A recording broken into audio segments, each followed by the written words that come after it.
As of early February 2026, relations between the United States and the Islamic Republic of Iran have reached their most volatile point in decades, characterized by a fragile duality of high-stakes diplomacy and aggressive military posturing.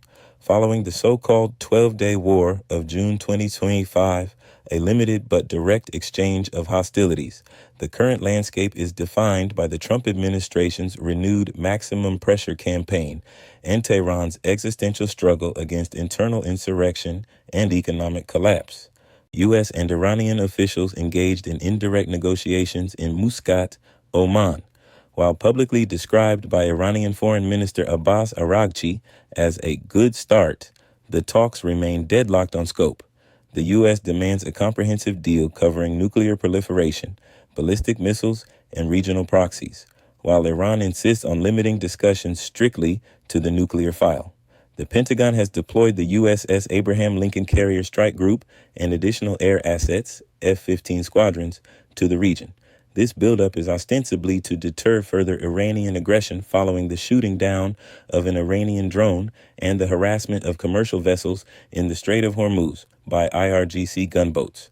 The White House has threatened a 25% tariff on any nation continuing to trade with Iran, a direct economic ultimatum aimed primarily at China, Iran's largest remaining economic lifeline. The conflict has transcended traditional energy security concerns, evolving into a systemic threat to the globalized economy. Benchmark crude prices have exhibited extreme sensitivity to headlines, with analysts projecting a spike to $91 to $200 per barrel if the Strait of Hormuz faces a blockade. Currently, 20% of the world's oil consumption passes through this choke point, while the U.S. and IEA members hold strategic reserves to buffer short-term shocks. The lack of immediate spare production capacity elsewhere leaves Asian markets, China, Japan, India, particularly vulnerable. War risk insurance premiums for vessels entering the Gulf have nearly doubled, jumping from 0.2% to 0.5% of hull value. Freight analysts warn that a sustained escalation could drive global shipping rates up by 30 to 50%, impacting not just energy but the transit of consumer electronics and machinery between Asia and Europe. The war tax on logistics is expected to feed directly into global inflation, complicating central banks' efforts to stabilize prices in the U.S. and Eurozone. Beijing has emerged as a central player in this crisis, as the primary purchaser of Iranian oil, often through dark fleet channels. China has forcefully rejected the new U.S. tariff threats. China continues to provide political cover for Tehran at the UN and has announced joint naval drills with Iran and Russia in the Gulf of Oman, signaling a counter-axis to U.S. influence. Beijing has warned of reciprocal measures against U.S. tariffs, raising the specter of a decoupled global trade environment where nations are forced to choose between the U.S. dollar system and an emerging Sino-Iranian economic bloc. The Iranian regime is battling its most severe legitimacy crisis since 1979. Nationwide protests sparked by hyperinflation exceeding 60% and currency collapse have been met with a brutal crackdown. The leadership views external conflict as both a threat and a potential tool to rally nationalist sentiment. Gulf Cooperation Council, GCC, states, particularly Saudi Arabia and the UAE, are aggressively pushing for de-escalation. Their economic diversification plans, e.g., Vision 2030, are existential hostages to regional stability. A full-scale war would vaporize foreign investment inflows essential for their post-oil transitions. As I'm observing the trajectory of U.S.-Iran relations for decades, what we are witnessing in 2026 is the final collapse of the regional containment strategy. For years, global markets operated under the illusion that Middle Eastern geopolitical risk could be priced in, a premium on a barrel of oil, a fluctuation in insurance rates, but otherwise compartmentalized from the broader global economy. That era is over. The current crisis is no longer just about centrifuge counts or proxy militias. It is the bleeding edge of a systemic fracture in the global order. The Trump administration's threat of 25% tariffs on any nation trading with Iran is a watershed moment. It signifies the full weaponization of the U.S. dollar's dominance against the world's second largest economy, China. We are moving from a Cold War dynamic to a hot trade war. If enforced, these tariffs will force multinational corporations to make a binary choice: the American consumer or Iranian energy.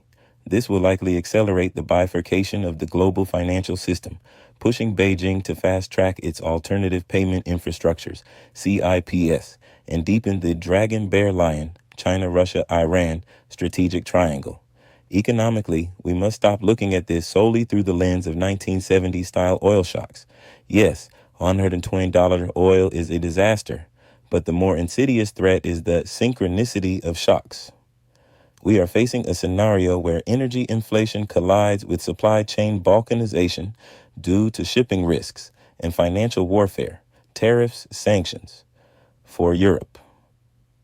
This is a nightmare scenario. Already reeling from the decoupling from Russian energy, Europe now faces the prospect of losing its secondary energy security blanket, Middle East stability, while being caught in the crossfire of a U.S.-China trade war. For emerging markets, the strengthening U.S. dollar, driven by safe haven flows into gold and treasuries, will export inflation to the global south, sparking debt crises in nations that import both energy and capital. As I'm observing the trajectory of U.S., the greatest risk in February 2026 is not a planned invasion, but an accidental spiral. Iran's leadership, cornered by domestic revolution and economic strangulation, is operating with a high-risk tolerance doctrine. They believe that a limited conflict might unify their population or force the West into concessions. Conversely, the U.S. administration believes maximum pressure will force a capitulation. Both sides are playing a game of chicken on a cliff edge. We are not merely watching a diplomatic spat. We are witnessing the stress testing of the entire post-Cold War economic architecture.